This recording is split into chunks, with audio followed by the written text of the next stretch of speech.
2025 sa Canada at sa Toronto. Ganito matatapos ang 2025. Mag-snow mga kanats. Nag-snow ang Toronto. Tingnan nyo ang daan mga kanats. Tingnan nyo mga kanats. Ito. May snowstorm na mga kanats. Sunod-sunod ang snowstorm. So ganito natatapos taong 2025 sa Toronto. Snow time. Ito snow. So, ayan mga kanats. Ang ibang tao mga kanats naghahabol sa pamimili. Ayan mga kanats. Dito tayo sa plaza. Busy mga kanats. Busy oh. Ang iba kasi dyan naghahabol sa panghanda ng New Year. Oh, ayun oh. Nagkabulbuhol na mga nuts. Ayun, nagkabulbuhol na oh. Ayun. Bulbuhol na sila. Hindi na alam kung anong gagawin sa buhay. Pati buhol na rin oh. Oh. Snowstorm na mga kanats. Nagmamadali pa sila sa tawag dito sa pamimili. Busy ngayon tayo mga kanats. Busy ang mga tao ngayon. Grabe pinamili mga kanats. Hello. Grabe yun ah. Grabe. Parang last year. Parang huling taon na. Ay, huling taon na pala talaga. Grabe yung binili oh. Puro tubig. Ay, nag-sale siguro tubig. Puro tubig mga kanats. 1, 2, 3, 4, 5, 6 6 na mga kanats. Oh, nagmahal na tubig ngayon mga bottled water. Grabe. Sobrang mahal na ang bottled water ngayon. Yung mga tao kanats, busy sila oh. Ala. Yung mga pahabol yan, tinatawag na kanats, last minute.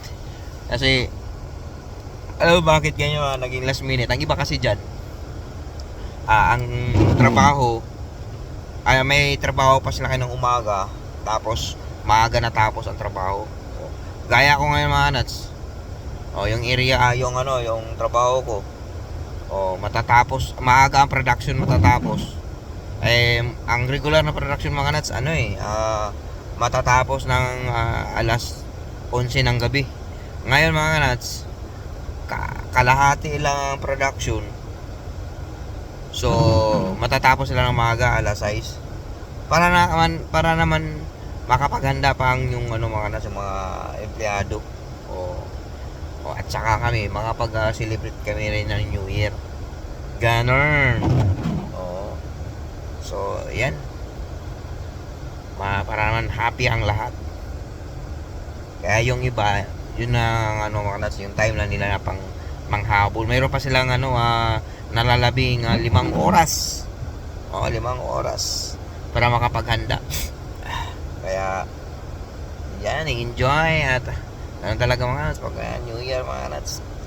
At Pasko, laging ganyan mga last minute. Pero normal na yan dito sa Canada, mas normal na yan dahil ang mga tao rito madalas mga nuts busy sa trabaho. Kaya ang Pasko rito at saka New Year mga nuts, boring. Napaka boring. Dahil di gaya sa atin na Diyos mio, ang saya-saya. Kahit wala kang pera, napakasaya sa Pilipinas. Dahil kahit sa bahay ka lang, maririwang putok-putokan dito mga nuts. Pupunta pa kami sa tawag dito sa fireworks area. Pwede naman magpaputok daw dito, pero iba mga nuts, iba sa Pilipinas. Di gaya sa atin na mafe-feel mo talaga yung celebration. Ganon mga nuts, ganon ang buhay. Canada. Mag-Canada pa kayo. Sige. Punta kayo rito. Ayan. Ayan mga kanats, tingnan nyo. No mga kanats, oh, is no. Patapos pa, humahabol lang mga kanats, humahabol lang is no. Kasi, next month mga kanats, bukas mga kanats, January 1, magsisimula talaga ang totoong winter mga kanats, bakbakan ng winter. Yun talaga ang winter. January. Bakbakan nyo mga kanats. Abangan nyo.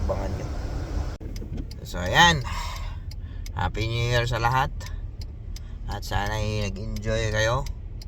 At maganda ang naiwan ninyo sa taong 2025. At ngayon ay susulong tayo sa panibagong taon. The reset of 365 days. Welcome 2026. Ano kaya ang adventure na naman at mangyari sa buhay natin sa 2026? Kaya mga kanats, Happy New Year at salamat sa suporta nyo. I love you all.